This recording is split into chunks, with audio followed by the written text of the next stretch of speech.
Welcome to this evening's webinar. I am Georgiana Danet. I'm a yoga and tantra teacher and coordinating the Swedish Yoga School.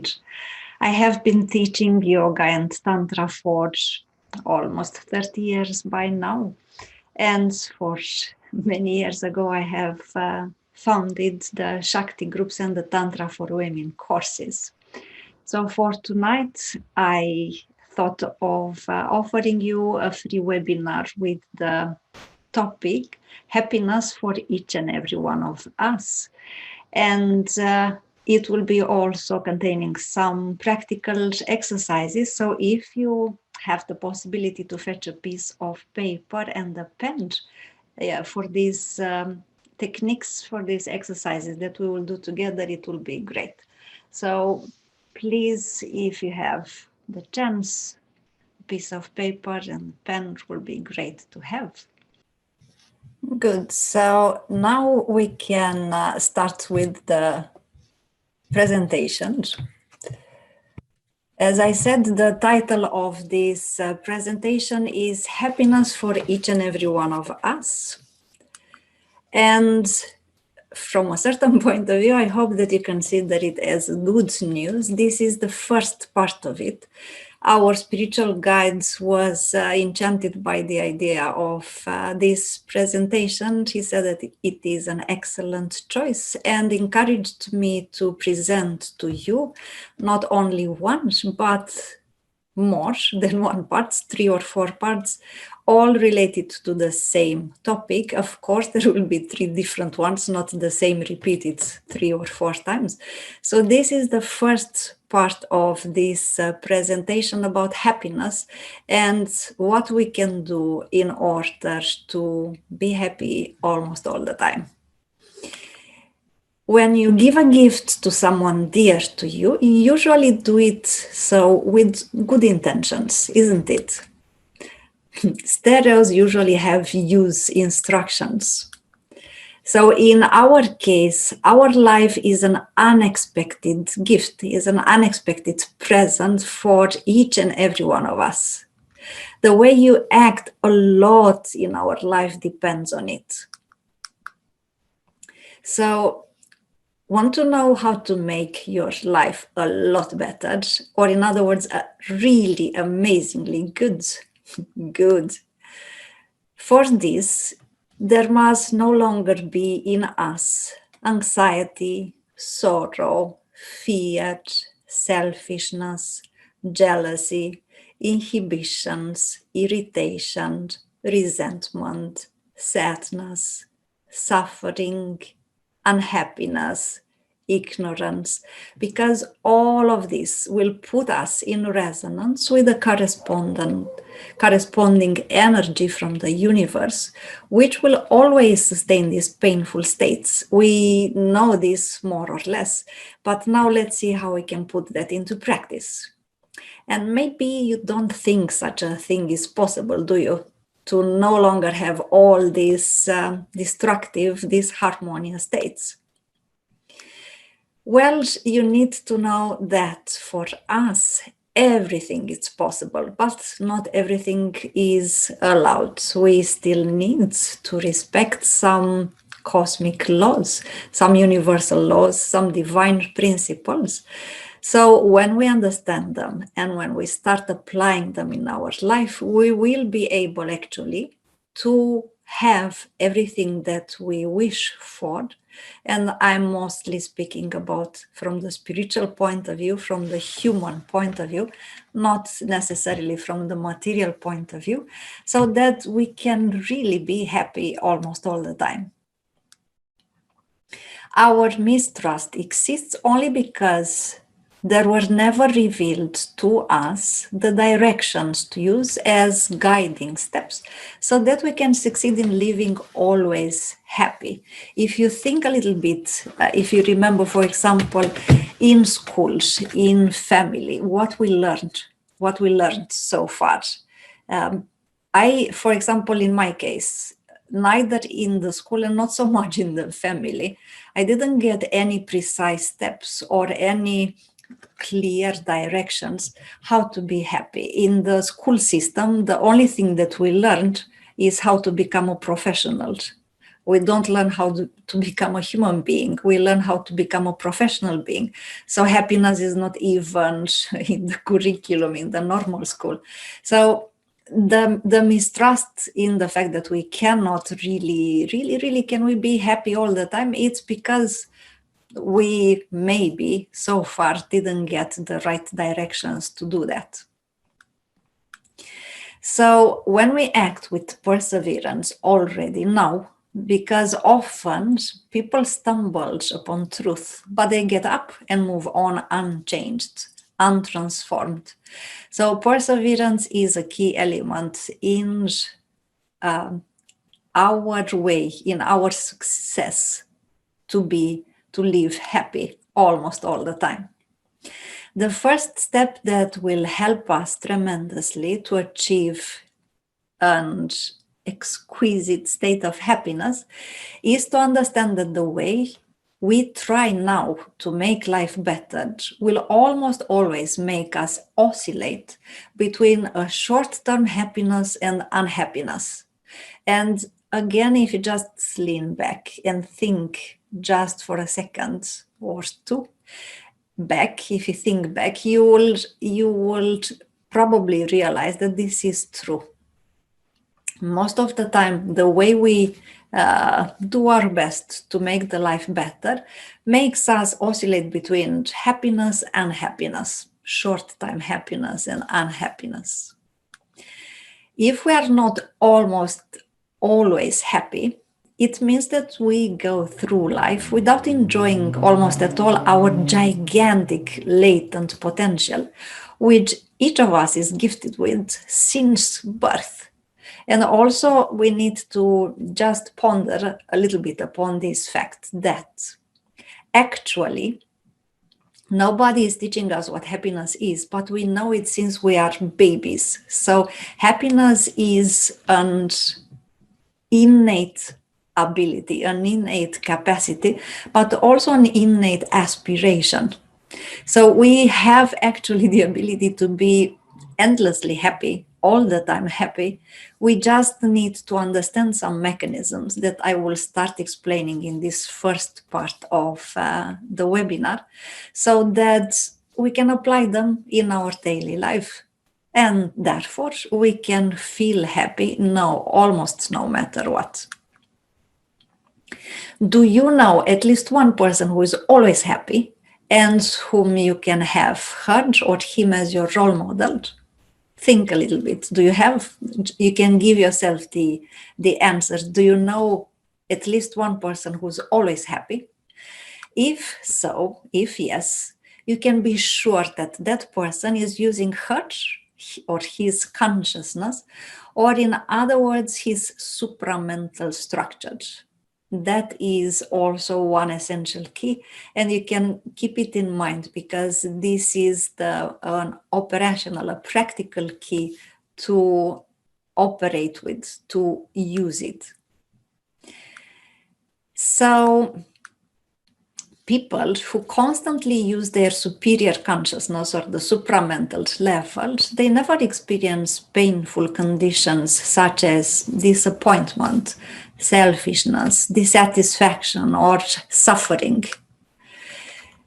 You know you're struggling to get ahead. We know even more than yourself that you are a person with good intentions. So what's wrong in this case? People who are unhappy usually don't know why they are so, because if they will knew why they are unhappy, many would begin immediately to correct this situation to become happy instead. I am absolutely convinced that nobody wants to be unhappy, with some very rare exceptions that we call masochists. But the majority of people, we want to be happy. We feel good when we are happy. So people who don't know why they are unhappy, they don't do this because they don't know the causes of their unhappiness. And the cause of unhappiness is always, let's call it a mystery, only to the ignorant people, to the inert people who surrender themselves to the so-called whims of fate. If it is like this, what can I do? This is fate. This is my destiny. This is my karma. What can I do? So we can do a lot. This reason is very clear for the one who can see and feel empathetically. They will understand right away the causes of unhappiness. So maybe now you are ready to find out the cause of the unhappiness, the entire unhappiness, so that you can succeed in being happy almost all the time. Yes, almost all the time. Even in situations that previously made you feel like the most unhappy person because of illness or lack of money or disasters of all kinds, or divorce, separation, death of loved ones, you name it. So even in situations like this, we can still maintain our unshakable inner emotional balance and happiness. It is a matter of practice and perseverance, but it is completely possible. Are you ready now to understand and especially to apply practically the following principles? The method that I will present to you may seem too simple for you. And because superficiality, you may ignore it too quickly before you have time to be convinced of its value. So please, even if it is a very simple method, don't discard it, because it is extremely efficient when you start applying it practically. So please pay attention and do your best to really understand how these aspects can be applied to the special circumstances of your life every single day. And also, it's important to say from the beginning and to take into account that the practical application of these principles is not so simple. So the method is simple, but you will see there will pop up on the field of your consciousness some ideas, some arguments coming from the ego, which will try to make you not do what it is good for you so that you can be happy. All of these often require a strong person who is curious, persistent, and also patient. However, it is worth testing though, because except our unhappiness, we have nothing to lose. So the only thing we can lose when we apply practically these methods is our unhappiness, and that is worth losing any second of the day. Here is the first secret. In general, we are automatically confronted with more or less intense states of unhappiness when the people or the situations around us do not comply with our expectations. And this, because it's a very big secret, I will just say it again. So we are automatically confronted with more or less intense states of unhappiness when the people or the situations around us do not comply with our expectations. Take a moment and think of a recent situation in which you felt dissatisfied, frustrated, maybe a little bit angry, unhappy, in other words. And if you look back behind the facade of the situation, you will always discover that your feeling of dissatisfaction or unhappiness is due totally to the fact that we had some expectations regarding how the person will behave or what the person will say or do, or how the situation will turn out. It didn't, as we expected, and therefore our not so glorious state of unhappiness due to the fact that it didn't turn out the way we expected. In other words, we need to be aware that our expectations are often the cause of our unhappiness. And this is a long story. We can talk about it quite a lot, but it's important to keep it in mind from the beginning. Our expectations are the ones making us feel unhappy. We have expectations almost all the time, even when we are not very aware of them. Our unfulfilled desires usually make us suffer, not the world, not the people around us, not the situations, not anything which is outside of us. It's us who make ourselves unhappy because we have some desires, expectations, which were not fulfilled. Do you agree with this? Do you know? Do you realize that actually this is the big secret about unhappiness, one of the biggest causes of our unhappiness?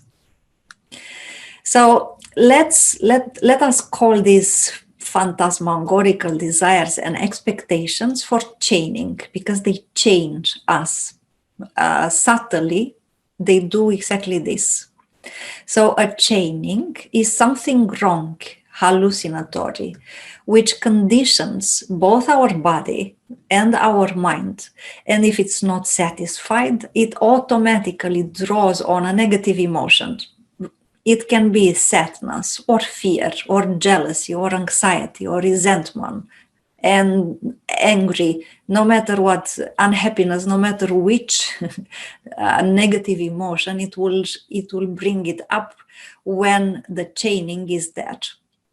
And when I say that it conditions both our body and our mind, it's also very easy to understand, because these chainings, these conditionings, they are affecting our body when we are, for example, afraid, or when we feel stress, or when we feel anger. Our body is negatively impacted by those emotions.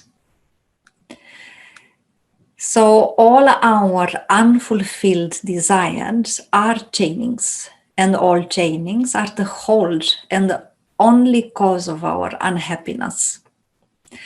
Can you imagine for a second or two that you have no expectations, that you have desires, you can have wishes, you can have dreams, but you have zero expectations regarding to them? Can you imagine yourself how you feel when you are able to, of course, allow your soul to wish for, to aspire for different aspects, even things, but you have zero expectations in connection with them? Well, then we can ask ourselves, what makes us react automatically like a robot and become anxious right away when the outside world does not fit in with our fantasy notion of it? Or in other words, with our inner and incorrectly executed program. Actually, we are operating on a daily basis on mental stereotypes, on mental programs, and we have had them for such a long time that they became mental habits. It's not very easy to get rid of them, but it's not impossible either. But now, because we made them into a mental habit, they operate almost exactly like a computer program, automatically. When you trigger, when you press the button, it will do exactly what it is supposed to do. So, do we always want to allow the world and the people to manipulate our life in an insidious way? Definitely not. I'm sure that this is the answer that all of you offered. Do we want to continue to give up in front of the winds of fate and allow in a foolish way that our happiness depends solely on the outside world? Of course not. I'm sure that this is also the answer. So when we are, if we would be harmoniously structured within and have clarity of consciousness, then the outside world will be reflected in us, transformed. It will never, ever again be able to make us unhappy. Guaranteed. I can guarantee you this. So please, let's do together an exercise. If you can fetch the piece of paper and the pen, if you have them by at hand, let's do an exercise which is called Find Out What You Believe in Right Now. So it is a simple exercise, but it is a very powerful exercise because we will find out what we believe in right now. And what we believe in is revealed through our thoughts and through our statements. And that is good because it's exactly what we want to find out. So to find out what our beliefs are right now, we can say outright some statements that apply to all people. For example, I love all the people in the world. Or all the people are amazing. Feel how it feels. Does it sink in? Do you feel any resistance? Can you really, truly, sincerely, absolutely feel that you love all the people? Maybe there are some people that hurt you in some manner, behaved not so beautiful towards you. And when you think of them, maybe the state is not, yes, I love even him or I love even her. It feels that okay to say that I love all the people. Say that, or you can even write it down and feel how it feels. Can you truly feel sincerely in the depth of your heart and soul that you love everybody? Okay, then maybe you can say instead, I am sure that all the people want to be happy, instead of I want all the people to be happy or I wish happiness to everybody. Again, maybe we can find in our circle of acquaintances some people that right now we don't wish them exactly happiness. So make the difference between the two statements. I love everybody. I am sure that everybody wants to be happy. And notice the differences between the two statements. And also notice how certain aspects you believe in fill you with joy, relief. For example, you can say everybody wants to be happy, or everybody can learn how to do something. And also notice how other statements feel awkward or wrong, or they weigh you. For example, when you say, I love everybody, and then you remember somebody who did something wrong against you. Feel how it feels. So the statements that feel awkward and come with resistance are where the ego still has a separation issue. For example, if you cannot say, I love everybody, I love all the people, then our deepest belief is that love comes with conditions. And in turn, it creates our reality in which we believe we cannot be loved unconditionally. We cannot be loved without the other one coming with conditions upon us. So we need to understand that affirmations which come from the ego, they separate, they alienate, while affirmations and statements which come from the soul harmonize and liberate. So you can actually do this exercise with many statements. that you, in this manner, you will find out which are the limits in your life. So the next step will be to eliminate, to get rid of these limitations, to work on the affirmations which right now you feel resistance. So I just took as an example, I love everybody, or I want everybody. I want happiness for everybody. And then when you think a little bit, you will notice that maybe there are one or two exceptions from this statement. So these thoughts and statements are actually showing what we believe in, and they condition us, they limit us to a certain degree. Good. And now we move on.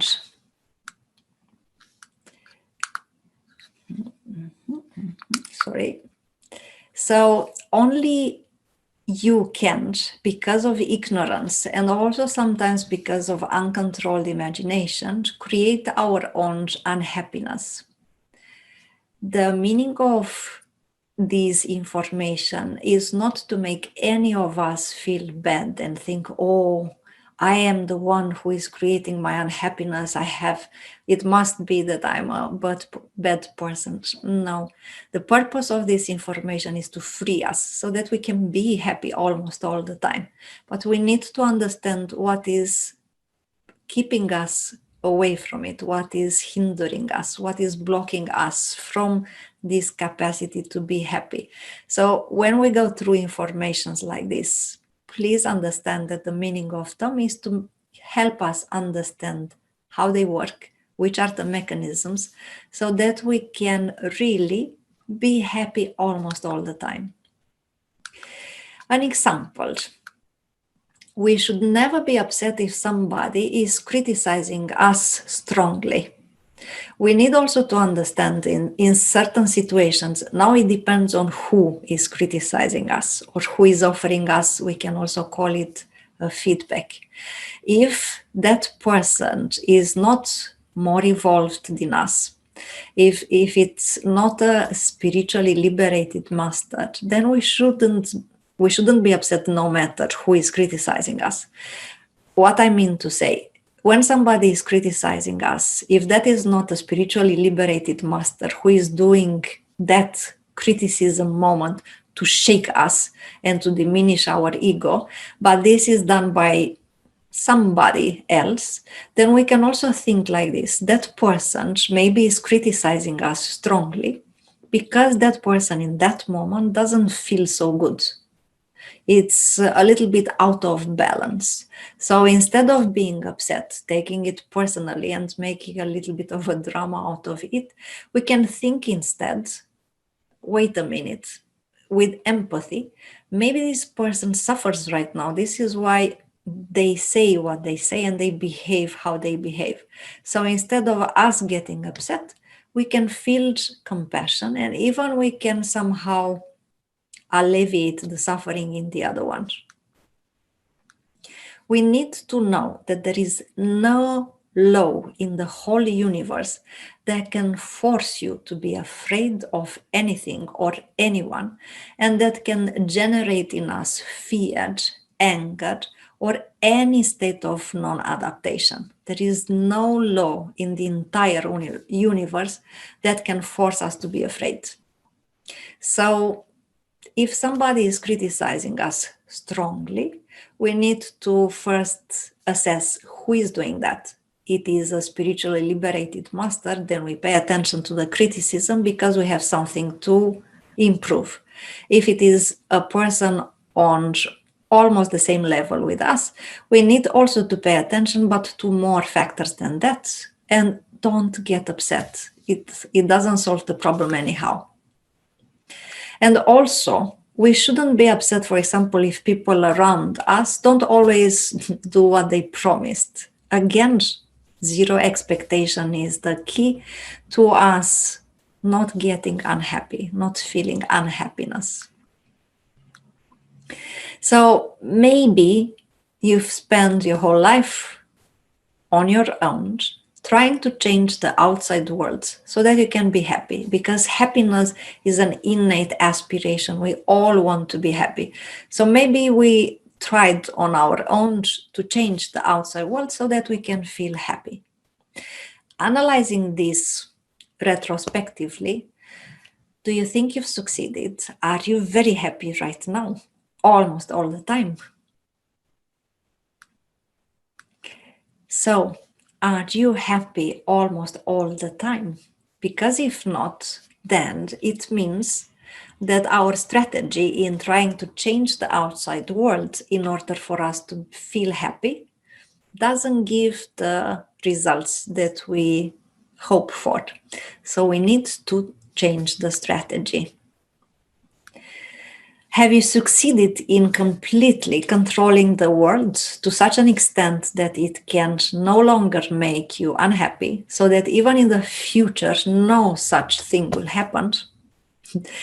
I know it's almost a rhetorical question, because the answer to such a question will always be no. Nobody will ever be able to control the entire world to such an extent that you will always remain happy. We understand that this is really mission impossible. Your inner self will allow you to realize through a clear-sighted analysis, which is not so clear, and you'll see immediately why, that the people around you often make you feel unhappy. And this is included in these false mental programs that run in our minds, that the outside world's people, situations make us happy. They cannot make us anything unless we accept it, unless we choose to react in that manner. So it's not our inner self who is making us realize that the outer world and the people are making us happy. It is actually us, ourselves, who make ourselves unhappy because we choose to. And this is also a part of the secret. Because we choose to do that due to our wrong way of thinking, our wrong way of acting, which is based on our uncontrolled and misleading imagination, creating a phantasmagorical world in which we really want our expectations to be fulfilled.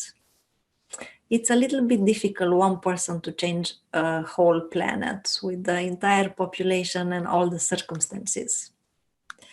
So when we will understand, but also when we will apply practically as often as possible the science of being happy, then we will realize with lucidity that there are two aspects. First, objective external events. And in most of the cases, there is nothing more, not much we can do in order to change them, to twist them so that they fit our expectations. So it's much better when we have the objective external events to maintain our detachment and to do the best in that situation. Either we participate in it full-heartedly and detached, or not. It's our choice. We have free will. But also there is also our predominantly internal mental program, which determines our reaction to all external events. So objective external events, they are as they are. And then we have the mental programs which will determine how we react to them. And this is why in one and the same situation, if you have two different people, you'll have two different reactions to the situation. The situation is the situation. The reactions in the two different people will be two different ones, depending on which mental programs they run on a daily basis. So when we understand that, we can actually delete the mental programs which are not good for us. So we need to have always as much lucidity as possible, no matter the situations, no matter the circumstances. We can also be absolutely convinced that life is a mysterious divine game. If you just think of it that life is a mysterious divine game, then you can always have the happiness of kids when they play and the maturity of a spiritually evolved person who can always freely choose the reactions so that you play a divine game, you enjoy it, and you don't suffer. So you know what life is like. Sometimes you win, sometimes you lose. It is a game. So there will be moments in which we win, but there will be moments in which we lose. And actually, even in the moments we so-called lose, we actually learned. The divine game is here for us so that we can learn and evolve spiritually. But when we lose quite often, due to our excessive attachments and illusions, we will create a lot of suffering in our life. And again, it's a mental program which says, I lost, I just lost. This didn't went my way, I just lost. It's always about the perspective you have upon reality. And this usually happens, so the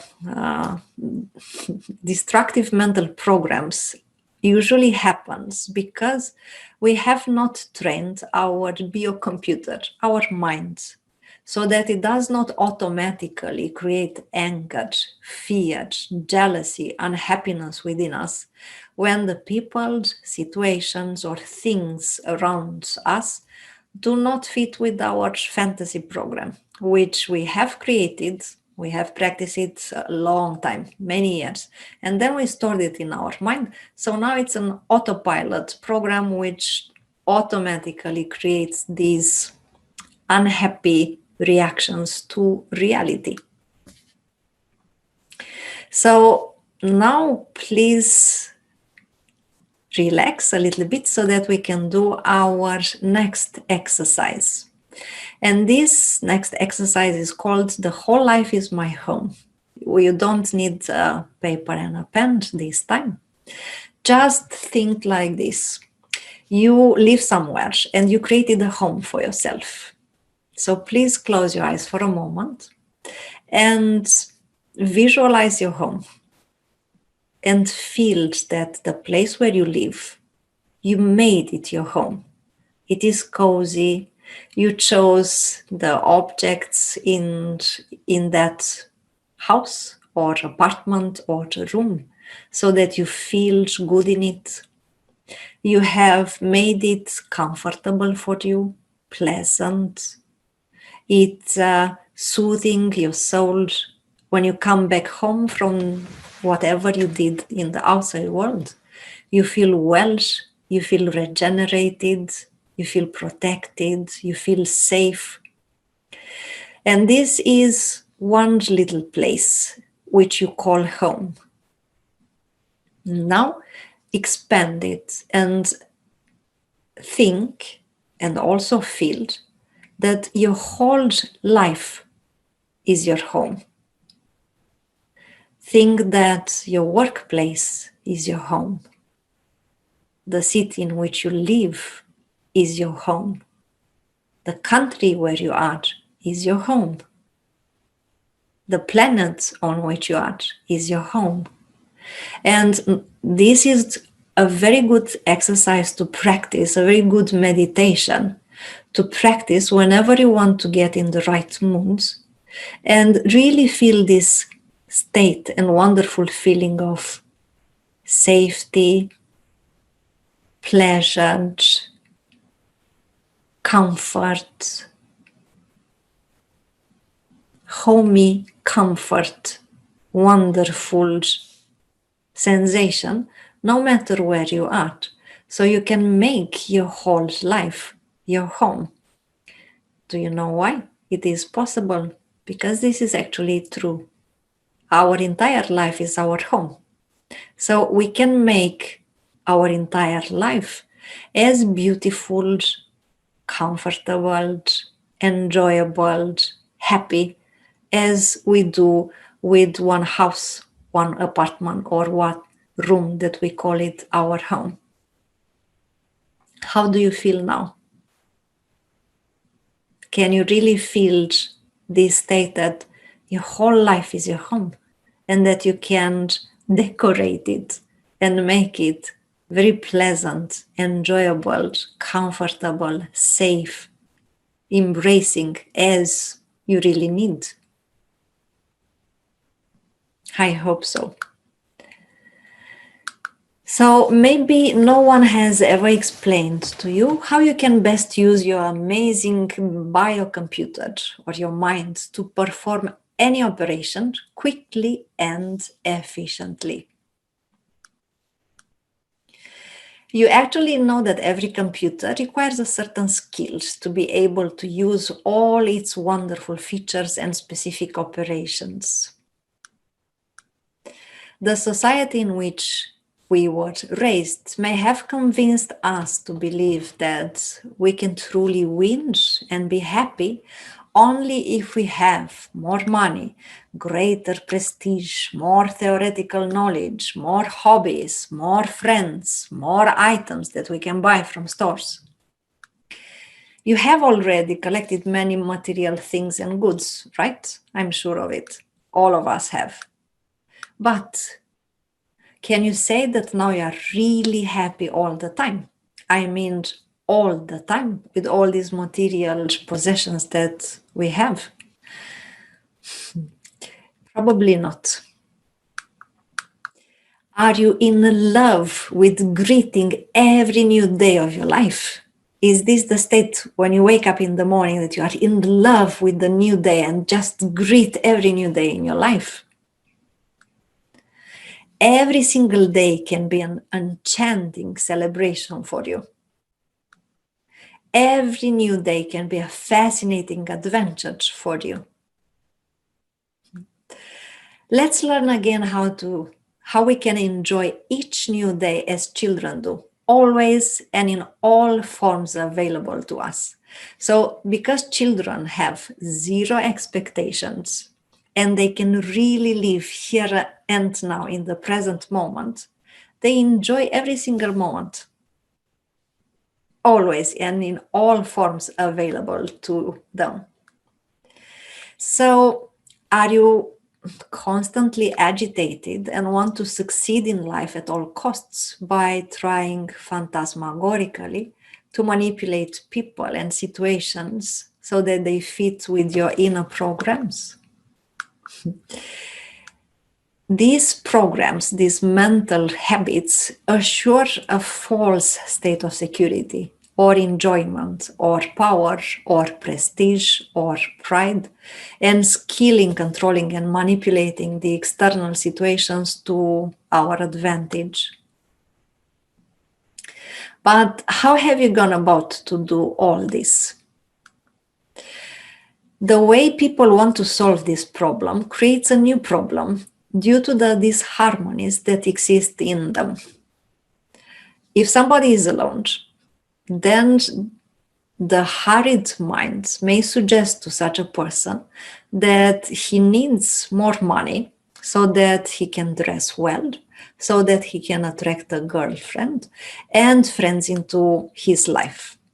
Then he will do everything in his power to get a better paid job. Now, to the loneliness problem, he has added also job problems as well. So now maybe the problems from the new jobs are preventing the person from unwinding and enjoying the new friends or the loved ones. Do you think he already got stomach ulcers? When you work too hard to have something that you think will make you happy and you succeed in getting it, often you will be afraid of losing it or harming it. Then you will get worried and think, if it quickly becomes obsolete, if it gets worn out fast, if I will want another one, the latest courage, something bigger, the best in test.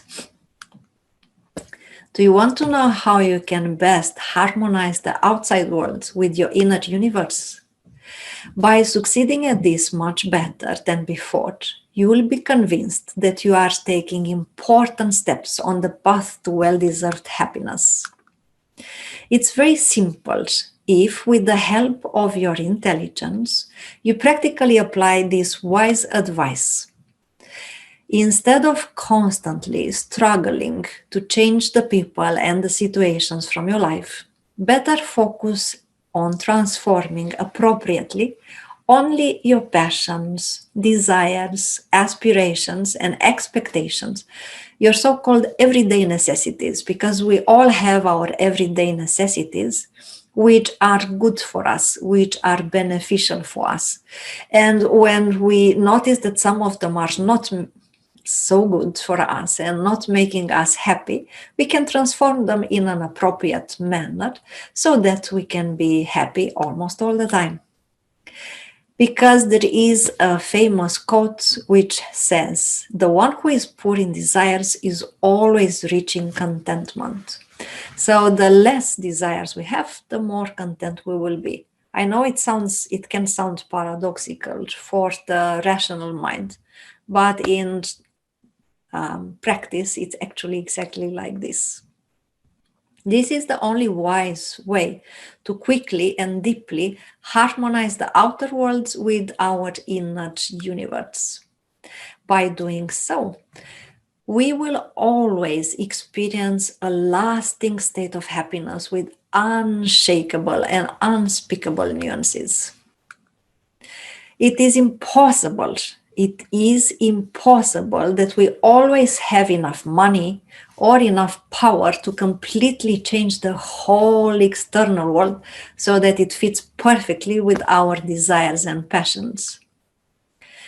The multi-billionaires and the most powerful emperors failed to find happiness in their tyrannical attempt to change the whole world. Think about what happened to Napoleon, or we can analyze the failure of Hitler. They did not succeed much, but they really have tried, like no other in the whole history. Think about how they ended. The outside world will never be able to give you enough. If you are programmed to obsess in always wanting in excess what you don't have yet, or wanting more of what you have right now, and which is actually enough now for you to be both pleased, content, and happy. It's never enough if all the time when you already have everything you need, you want more, you'll never have enough. So it's an evil circle that can take a lot of energy and can create a lot of frustration if we don't take ourselves out of it. By thinking in this way, we will never be happy. This is guaranteed. If we all the time think that we don't have enough, or we want more or something that we already have, we will never be able to be happy. So this is another exercise that we can do together for a short while. How to create happiness and love. How to, in other words, remove ego's hinder. So we will work away the limitations of the ego by giving what we actually want to receive. And this is a tantric principle. So if we, for example, feel small, we start lifting others who feel also less worthy. If we feel that other people are judging us, we stop judging other people, and instead we will appreciate everything which is beautiful, all the qualities they have, all the endowments, skills, and talents they have, instead of judging them. If we want to be happy, then make sure that you make happy some other human beings. If we want more love, then we need to start loving more. So these are the principles that we can apply in order to create happiness and love, to remove the ego. The principles are the following: to show gratitude, and in that manner you will get the gratitude of life. To believe in someone, making life believe in you. To love someone regardless, unconditionally. To be loved regardless. To make others enjoy life. To enjoy life. So when we will start living our life in this manner, when we want something, we start giving it to others, we will always have enough. This is also something that it is guaranteed.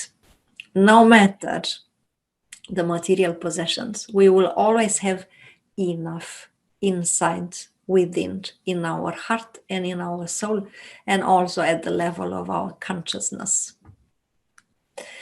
So being free from all the wrong mental programming and painful chainings will lead to the fact that you will happily notice that you may have simple preferences. For example, you may prefer that something takes place in a certain way, but if it doesn't happen, you can still remain happy because that outer aspect is no longer a fundamental condition of your inner happiness.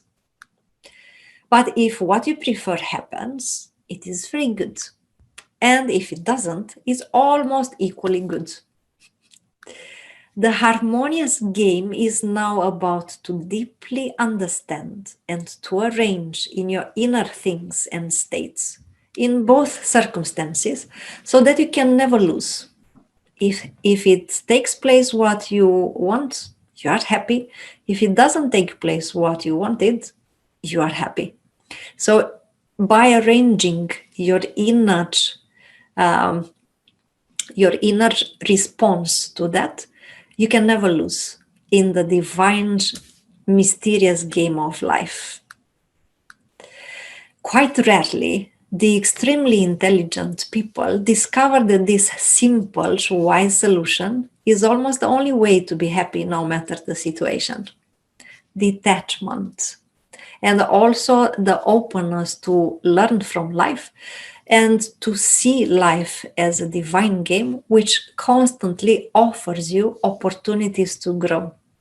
So it happens what you want, you are happy. It doesn't, you are happy, and you learn something from both.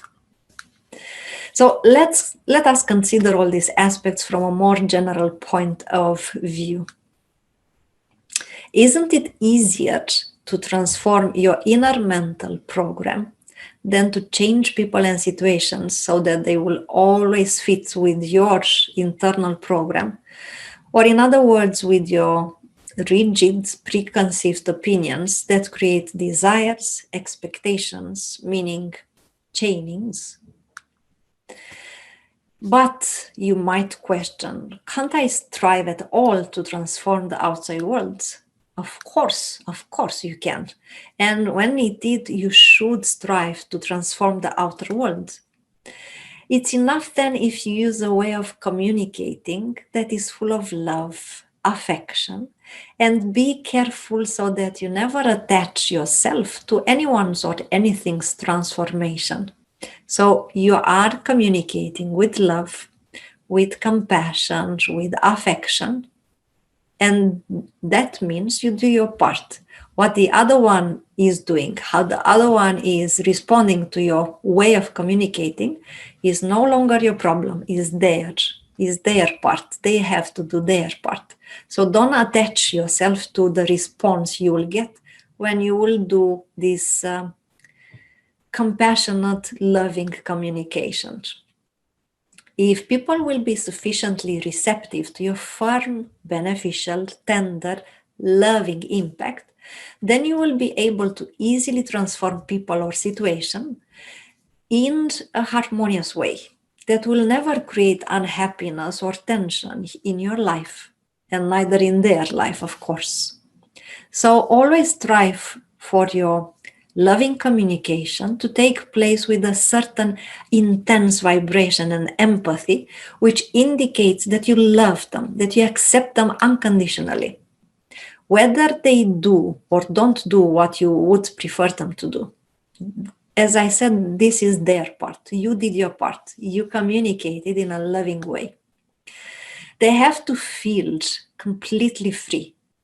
And in particular, they must not feel any kind of suffering or repression on your part, either mentally, telepathically, or physically. Because even if you don't say, but if you are frustrated because they don't do what you expect them to do, they will feel it. And that will create a not so pleasant sensation and feeling in them, because they will interpret that, they will feel it as it actually it is. You are putting conditions on them. You have expectations. So if after all this transfiguring loving communication does not lead to the transformation that you strive for in an objective manner, you will continue to be happy, because your happiness is not and does not have to be associated with the immediate results of your actions or aspirations. You plant a seed, you water it for a while, and then your part is done. Now is their part to continue. So the superior consciousness of a certain person implies, among other things, a complete flexibility. When you give unconditionally, don't put conditions. Allow the process to happen without you interfering by wanting some results. So complete flexibility. By thinking and acting in this way, you will become a master at accepting and enjoying what has previously been maybe unacceptable to you. And of course, when you are able to accept and enjoy, guess what? How would you feel? Happy. By constantly acting like this, you will make your life better. Instead of continuing to fight, to change, to manipulate the outside world so that it fits with your inner programming. To quickly achieve this wonderful state, you need to learn certain techniques that awaken and dynamize your superior consciousness. And we will go through them in the next parts of this webinar, not this evening. And these will transform you into a master who is capable of transforming you in a program so that you can always harmonize with the situations you encountered. However, do not forget that these do not have to be identical, but they should only be harmonized as well as possible with your inner universe. So the last exercise for this evening is called Life is for My Sake. So we can do it as a short meditation on the go. We can start by understanding that life doesn't happen to you, it happens for you. So repeat after me silently, life is for my sake. This room is for my sake. This webinar is for my sake. My state of health is for my sake. My friends are for my sake. My spiritual path is for my sake. My self-development is for my sake. The outside world is for my sake. This planet is for my sake. The entire universe is for my sake. Allow it to sink in. Feel the state that these affirmations create whenever you tell them, whenever you say them. So understand and feel on a deep level that the entire life is for your sake. Everything, all the situations are for your sake. All the persons that you encountered are for your sake. All the circumstances in your life are for your sake. The entire spiritual evolution is for your sake. How does it feel? This is a short meditation. This is a short sentence that you can repeat and let it do its magic so that you can understand that really the entire life is for your sake. The whole universe was created for your sake. It is created so that you can discover who you really are and become one with God again. The entire universe is for your sake. Life is for your sake. How does it feel?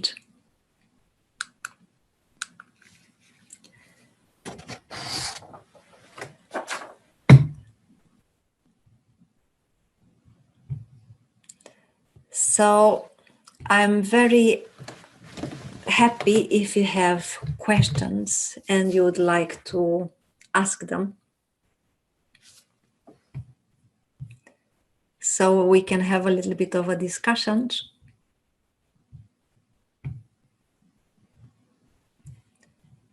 There is a Q&A section in the Zoom, also the chat that you can use, and I will be very happy to answer to them. One question, wonderful. It was a feedback. Madalena said, a brilliant webinar. I love it. Thank you very much. Thank you, Madalena. Thank you for your warm feedback. I am curious, how did you feel when we did these exercises together? If you can just say in a few words, I will be very happy to receive a little bit of feedback.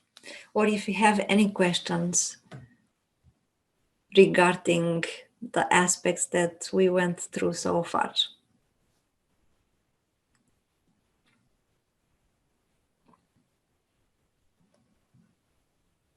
Can you somehow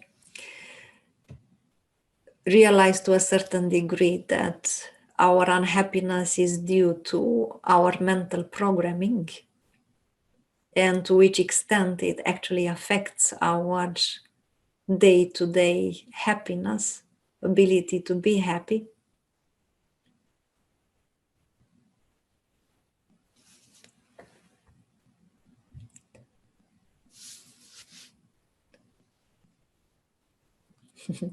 Madalena says, to be honest, I feel like I'm almost always happy. So again, this webinar was brilliant and the exercises were wonderful, especially the one with the whole life is my home. If you are almost always happy, it is a great aspect, a great state to have. And I hope that you can be very contagious, so others can learn from you, can have you as an inspiration how to be almost always happy. Can it be? Alessia, any advice on the relationship between parents and son, daughter? Do you mean how to make the relations function and be happy without expectations? I hope that I understand correctly. Okay, so yes. One first aspect that comes to my mind, because I also had parents, it is this with the expectations. So expectations from the parents' part on the kid is inhibiting the kids quite a lot. So if you can, by everything that you know so far, just offer your support and your beneficial feedback and your love unconditionally, and do your best at least not to allow the expectations to be felt by your kid, that will be one of the best things you can do. Because kids, as kids, and you know, I'm sure you know yourself when you are a kid, we are very sensitive to what our parents want from us, how they see us, the feedback that we receive. And the feedback doesn't have to be necessarily in words. It is enough that the facial expressions or the tone of voice are in a certain way. The kids in that moment will feel it immediately. In this case, Alessia says, in this case, I'm the daughter trying to let my parents accept that I cannot be always available for them. Well, this is also a delicate issue, but you can do it in a with loving communications. Usually the communications, the relations don't work very well when the people don't understand each other's needs. You have your needs, your parents have their needs, but if you do not succeed in communicating them in such a manner that they are understood and they are presented in such a way that is not pointing finger or demanding, then they will be able to accept the fact that you cannot be available all the time for them. You have your own life. You have also other things to do than to be there for them. And the fact that you are not there all the time, it doesn't mean that you don't love them enough or that you don't care for them, or I don't know what ideas that can have in their mind. It has, you can do a lot by thinking a little bit before you present your need and why you do that. So that is completely neutral. You present your need in such a way that they understand it, they accept it, and they don't feel neglected, unloved, or anything like that. There is a book that I recommend. It's called Nonviolent Communication. It's written by Marshall Rosenberg.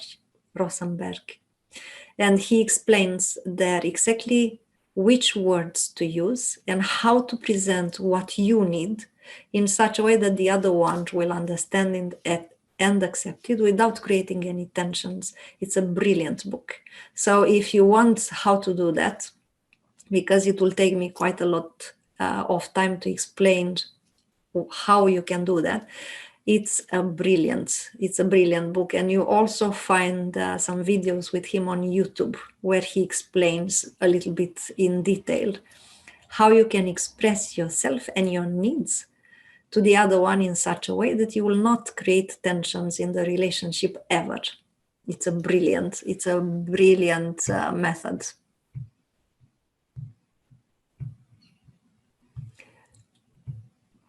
Any other questions? Katie, thank you so much for this webinar. The exercises are wonderful and they reminded me how to let go of my ego again. You're very welcome, Katie. And Alessia says, thank you. Focusing on the need is a key input. Yes, because they have a need for you to be there for some reason, but you also have the need not to be there, to be somewhere else and do whatever you need. So it's very important how you present the need. It is a key element in this.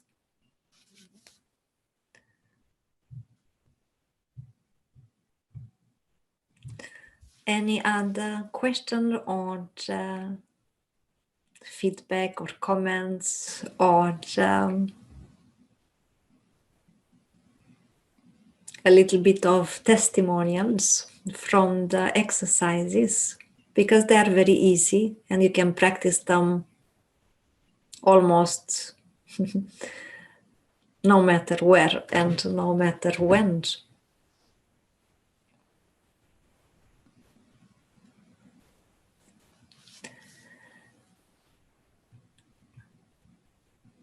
So Savio says, thank you, it was wonderful. Do you know when the next webinar is? Yes, it will be in 1 month. I have one free webinar per month.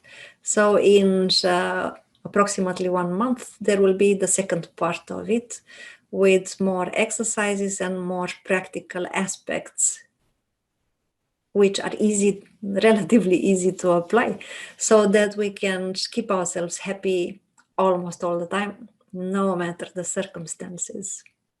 And you will see, when you will feel happy almost all the time, it's contagious.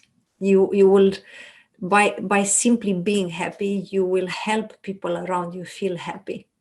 And also the communication with others will come from another place within you. So therefore, quite a lot of tensions will disappear.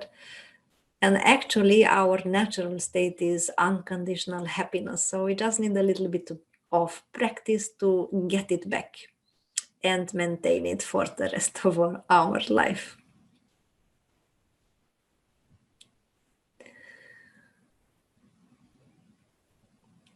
So if there are no more questions or feedback or comments, then I thank you so much for taking your time a Saturday evening to listen to me. And I hope to see you in 1 month for the next part, for the second part of this. I plan to have 3 parts because the material for this webinar is quite abundant. And I prefer to have it in 3 parts so that we have time to go in a certain pace through it. I don't want just to pour the whole information on you. It's not very wise to do that. So there will be 3 parts all in all, if I measured the quantity of information correctly. Good, then thank you so much, and I wish you a wonderful evening and a wonderful Valentine's Day tomorrow. And I hope that this webinar somehow prepared you for having a happy Valentine's Day. Bye for now.